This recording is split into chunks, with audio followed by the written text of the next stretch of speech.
Hi, it's Leslie Meredith with Breakbulk Events and Media. I'm here in Rotterdam at Breakbulk Europe on our first opening day.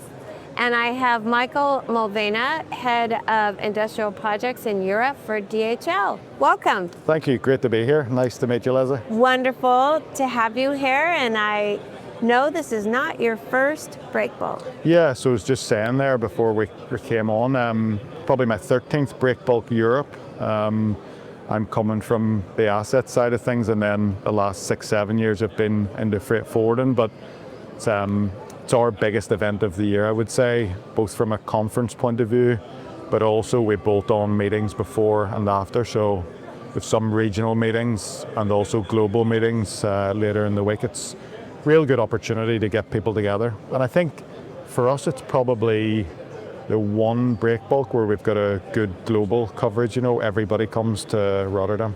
They do. They do. We have people from over 120 countries. So it's exciting, and queues were snaking across the parking lot. So we're expecting just a wonderful turnout. And it's my 13th year at Breakbulk, but I still do my registration with a QR code just as I walk up to the door. That's okay. No. That's okay. You're here, right? Yeah. And that's what counts. So that's good. So, here's something we've been talking about a lot as a group is I think we're at a time of unprecedented uncertainty. How is that affecting your business, and how do you deal with that level of uncertainty in the world? Yeah, so in terms of working with our customers and looking at the different flows, it's definitely difficult. It presents challenges, but we use it as an opportunity really to get closer to our customers. If you take, obviously, I think you're referring to some of the blockages, like Straits of Hormuz, for example. Absolutely. So depends on the type of cargo, the profile of the cargo, but we did have a fair bit of cargo that had to go to alternative destinations for temporary periods. So anything stuck? Yeah, certainly out of gauge cargo that wasn't able to pass, and then not able to go through Oman or Saudi, and maybe was delayed for 2, 3, 4 months. There are alternative plans for some of the smaller cargo, maybe light heavy cargo and in-gauge cargo, but certainly for super heavy and SODC, it's been stuck. So it's been difficult. Good to see though that looks like there's a deal going to be signed this Friday, right? And then that will present the next challenges. So I think when things do open, the demand will really peak, and there'll also be congestion. We've been working flat out the last 3 months on looking at those plans. So as soon as things open, we're ready to go again.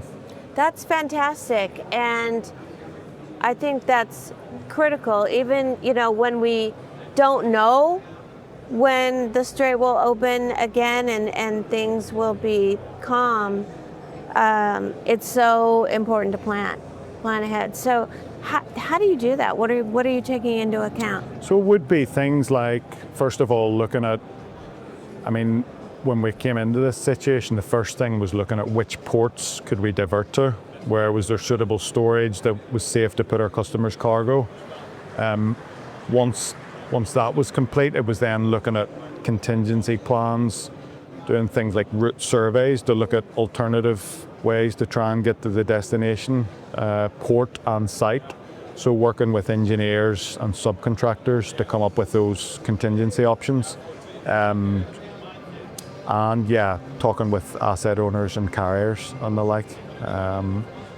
Things like customs clearance can be difficult as well, because obviously if you've cargo that's destined for one country and you're having to divert to another, then you might look at things about temporary import, ground bearing pressure in the port that you're going to, and then you've also got insurance topics with it. So it really took a lot of the team's time up, and I'm sure.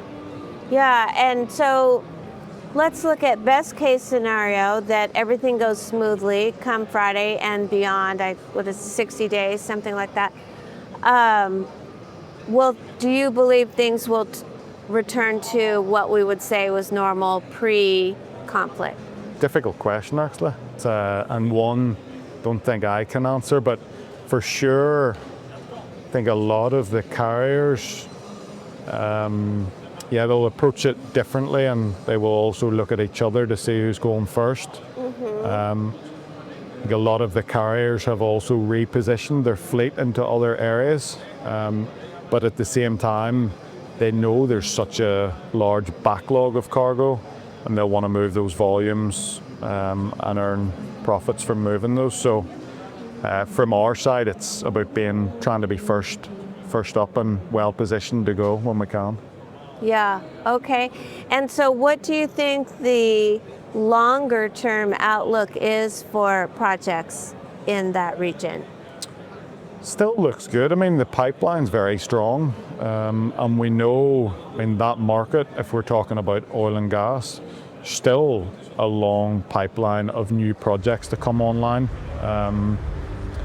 It's obviously going to take a while to get up and running again, and I think the first thing they'll need to look at doing is obviously getting back up to speed on the projects that they were working on before they go on to the other projects. But the Middle East is still a really key region for us to focus. Yeah, great. And so how about your home region right here in Europe? Yep. What's going on there? So in Europe, probably one of the key sectors we're looking at the minute would be new energy, and if we go into one of the subsectors of new energy, battery energy storage systems. So BESS is a real hot topic, and we're seeing opportunities in most of the countries. So we're present in over 15 countries in Europe.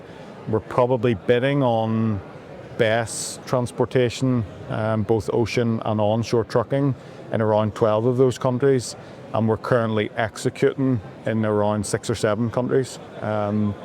So yeah, that's an interesting space, and the BESS units are basically linked to other projects. So they might be on a wind farm, or where you've got wind and solar, or another sector which is also interesting, the tech space with data centers and semicon. So they're requiring a lot of energy. Then they're using the BESS units obviously to store the energy and flow in and out of the grid. So that would be an interesting sector.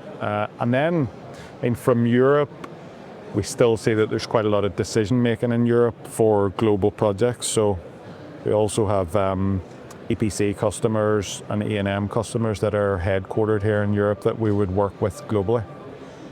Sounds good. So overall, would you say you are optimistic for the next couple of years as far as business goes? Yeah, really optimistic, actually. Great. It's more a case of having a good strategy of where you're going to put your efforts, because all of these sectors are doing quite well, whether it's new energy, tech, like I said, semicon, data centers, and then obviously traditional oil and gas, EPC, they're all doing very well. So it's about where you position your resources. But the outlook is good. Good. Well, I love to hear that. Thank you so much for sharing that with us.